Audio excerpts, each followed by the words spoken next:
Provérbios, capítulo 6.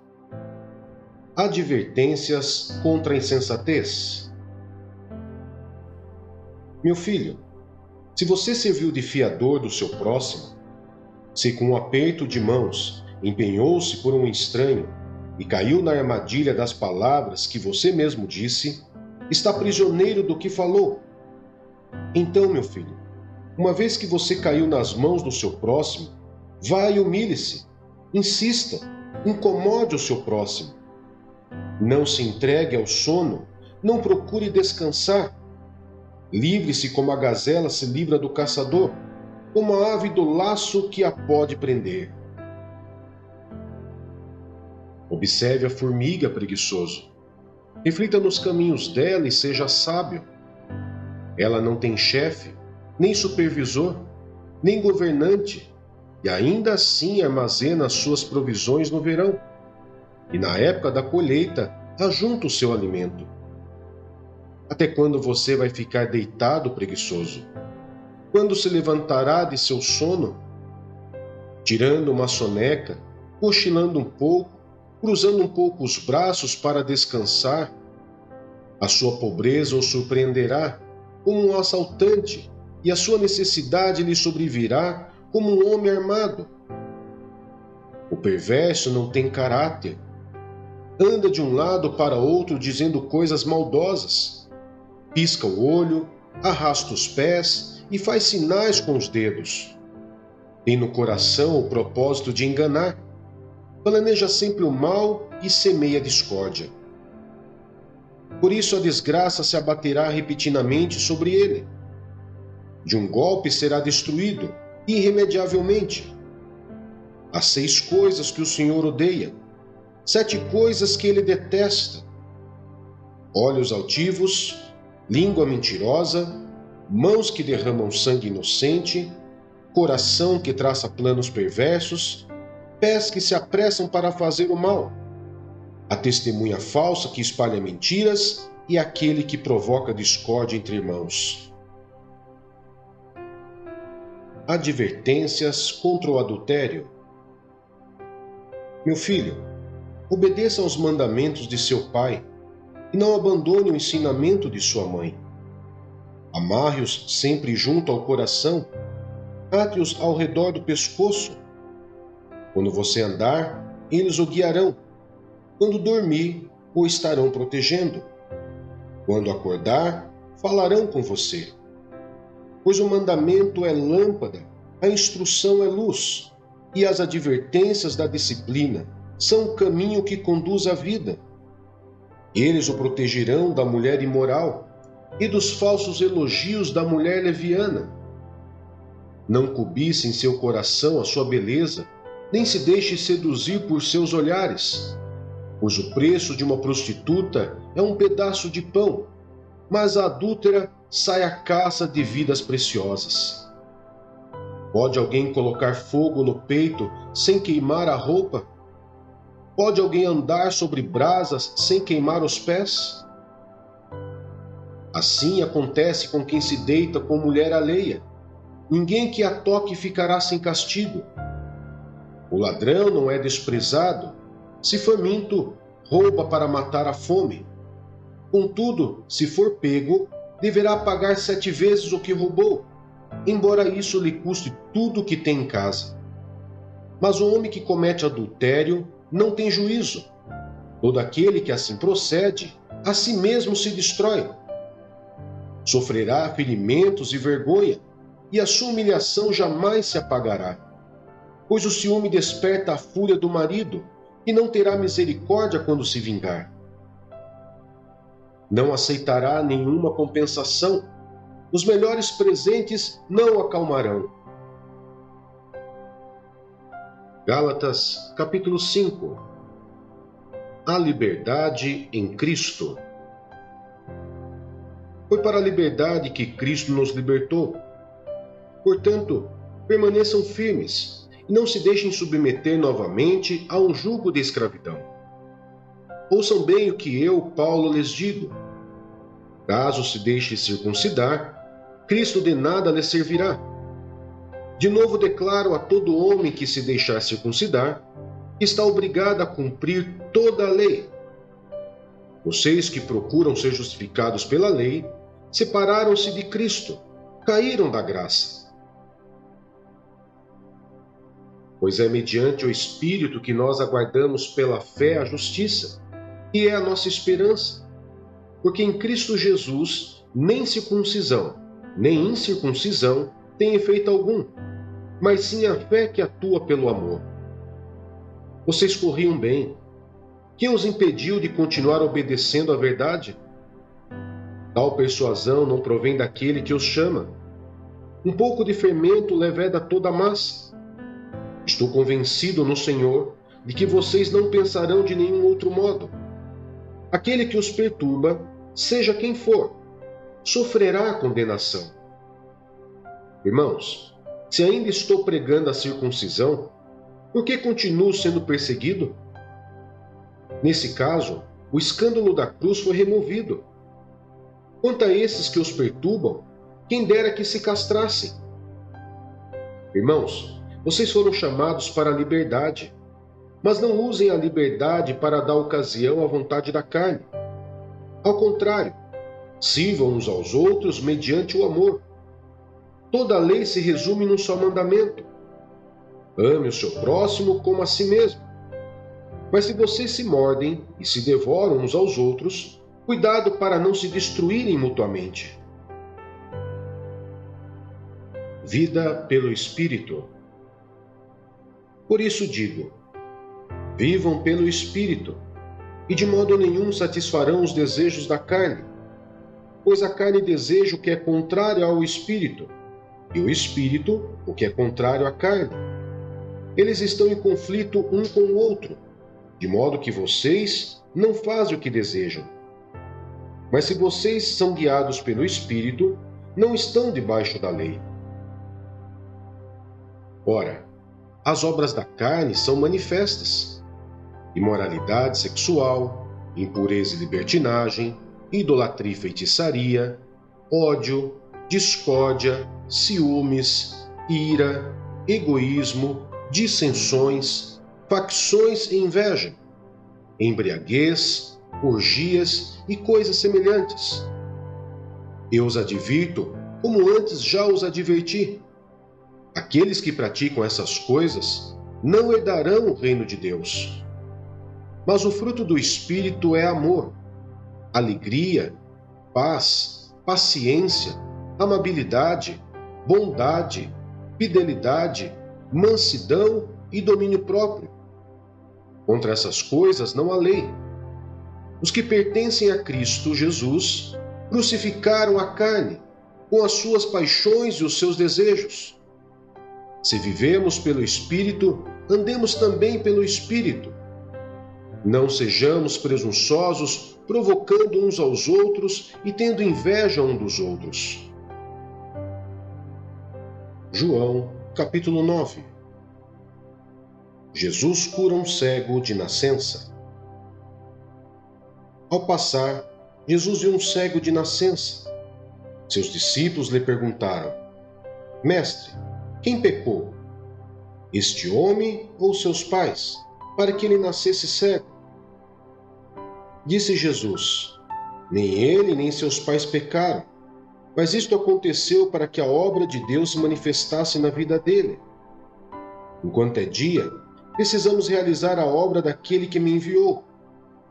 A noite se aproxima, quando ninguém pode trabalhar. Enquanto estou no mundo, sou a luz do mundo. Tendo dito isto, cuspiu no chão, misturou terra com saliva e aplicou-a aos olhos do homem. Então lhe disse: Vá lavar-se no tanque de Siloé, que significa enviado. O homem foi, lavou-se e voltou vendo. Seus vizinhos e os que anteriormente o tinham visto mendigando perguntaram: Não é este o mesmo homem que costumava ficar sentado mendigando? Alguns afirmavam que era ele. Outros diziam: Não, apenas se parece com ele. Mas ele próprio insistia: Sou eu mesmo. Então como foram abertos seus olhos? Interrogaram-no eles. Ele respondeu: O homem chamado Jesus misturou terra com saliva, colocou-a nos meus olhos e me disse que fosse lavar-me em Siloé. Fui, lavei-me e agora vejo. Eles lhe perguntaram: Onde está esse homem? Não sei, disse ele. Os fariseus investigam a cura. Levaram aos fariseus o homem que fora cego. Era sábado, o dia em que Jesus havia misturado terra com saliva e aberto os olhos daquele homem. Então os fariseus também lhe perguntaram como ele recuperara a vista. O homem respondeu: Ele colocou uma mistura de terra e saliva em meus olhos. Eu me lavei e agora vejo. Alguns dos fariseus disseram: Esse homem não é de Deus, pois não guarda o sábado. Mas outros perguntavam: Como pode um pecador fazer tais sinais milagrosos? E houve divisão entre eles. Tornaram, pois, a perguntar ao cego: Que diz você a respeito dele? Foram seus olhos que ele abriu. O homem respondeu: Ele é um profeta. Os judeus não acreditaram que ele fora cego e havia sido curado enquanto não mandaram buscar os seus pais. Então perguntaram: É este o seu filho, o qual vocês dizem que nasceu cego? Como ele pode ver agora? Responderam os pais: Sabemos que ele é nosso filho e que nasceu cego. Mas não sabemos como ele pode ver agora, ou quem lhe abriu os olhos. Perguntem a ele: idade ele tem? Falará por si mesmo. Seus pais disseram isso porque tinham medo dos judeus, pois estes já haviam decidido que se alguém confessasse que Jesus era o Cristo, seria expulso da sinagoga. Foi por isso que seus pais disseram: idade ele tem, perguntem a ele. Pela segunda vez, chamaram o homem que fora cego e lhe disseram: Para a glória de Deus, diga a verdade. Sabemos que esse homem é pecador. Ele respondeu: Não sei se ele é pecador ou não. Uma coisa sei: eu era cego e agora vejo. Então lhe perguntaram: O que lhe fez ele? Como lhe abriu os olhos? Ele respondeu: Eu já lhes disse, e vocês não me deram ouvidos. Por que querem ouvir outra vez? Acaso vocês também querem ser discípulos dele?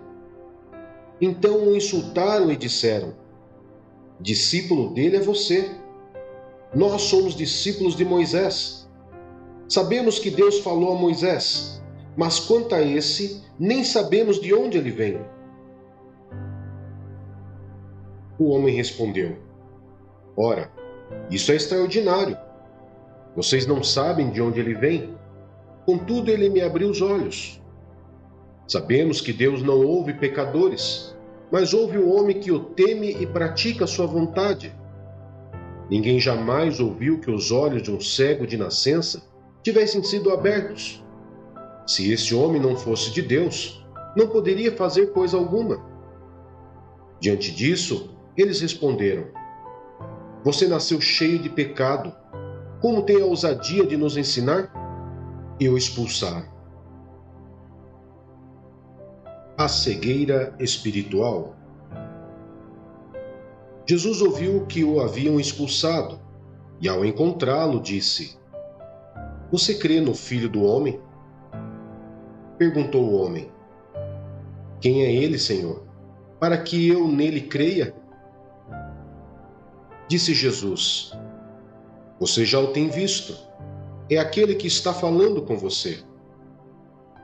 Então o homem disse: Senhor, eu creio. E o adorou. Disse Jesus: Eu vim a este mundo para julgamento, a fim de que os cegos vejam e os que veem se tornem cegos. Alguns fariseus que estavam com ele ouviram-no dizer isso e perguntaram: Acaso nós também somos cegos?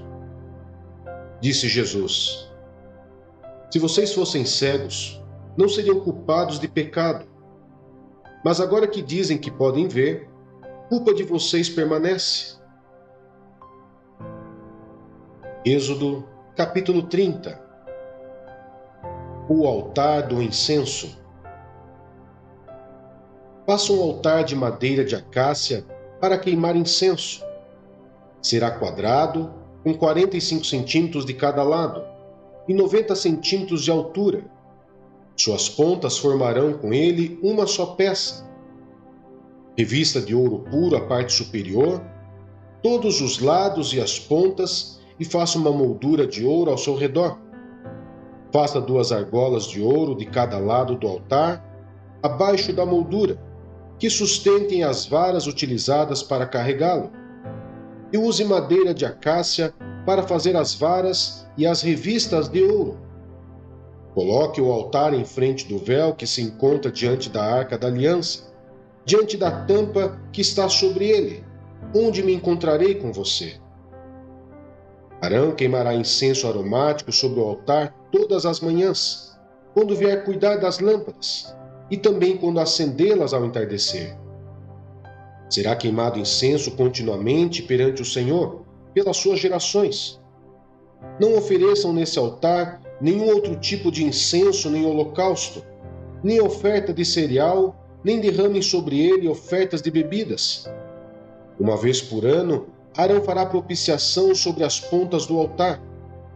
Essa propiciação anual será realizada com o sangue da oferta para propiciação pelo pecado, geração após geração.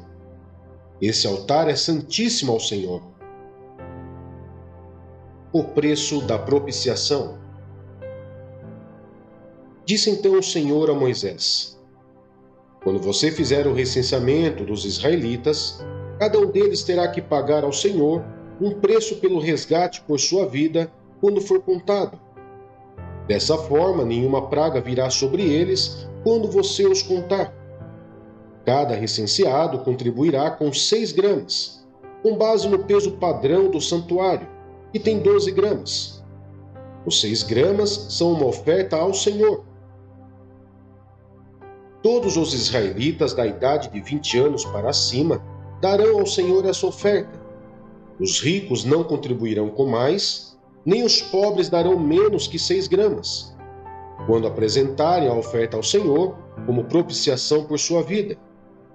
Receba dos israelitas o preço da propiciação e use-o para o serviço da tenda do encontro.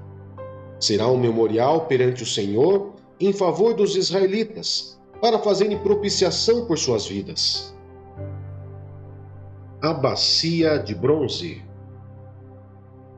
Disse então o Senhor a Moisés: faça uma bacia de bronze com uma base de bronze, para se lavarem. Coloque-a entre a tenda do encontro e o altar, e mande enchê-la de água. Arão e seus filhos lavarão as mãos e os pés com a água da bacia.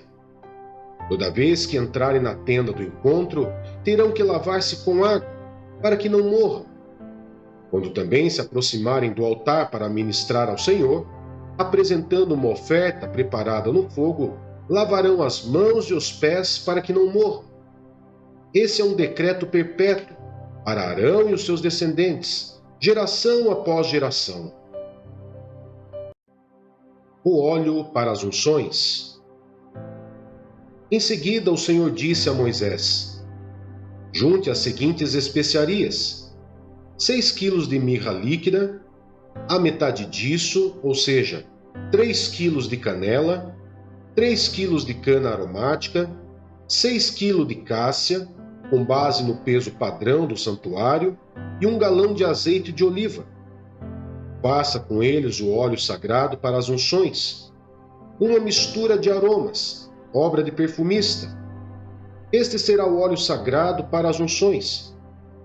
Use-o para ungir a tenda do encontro, a arca da aliança, a mesa e todos os seus utensílios, o candelabro e os seus utensílios, ou o altar do incenso, ou o altar do holocausto e todos os seus utensílios, e a bacia com a sua base. Você os consagrará e serão santíssimos, e tudo que neles tocar se tornará santo. Unja Arão e seus filhos e consagre-os para que me sirvam como sacerdotes. Diga aos israelitas: este será o meu óleo sagrado para as unções, geração após geração. Não o derrame sobre nenhum outro homem, e não façam nenhum outro óleo com a mesma composição. É óleo sagrado, e assim vocês devem considerá-lo. Quem fizer óleo como esse, ou usá-lo em alguém que não seja sacerdote, será eliminado do meio do seu povo. O incenso. Disse ainda o Senhor a Moisés: junte as seguintes essências: bálsamo, ônica, gálbano e incenso puro, todos em quantidades iguais, e faça um incenso de mistura aromática, obra de perfumista. Levará sal e será puro e santo. Moa parte dele, até virar pó, e coloque-o diante das tábuas da aliança, na tenda do encontro, onde me encontrarei com você. O incenso lhes será santíssimo. Não façam nenhum outro incenso com a mesma composição, para o uso pessoal. Considerem-no sagrado, reservado para o Senhor. Quem fizer um incenso semelhante, para usufruir sua fragrância, será eliminado do seu povo.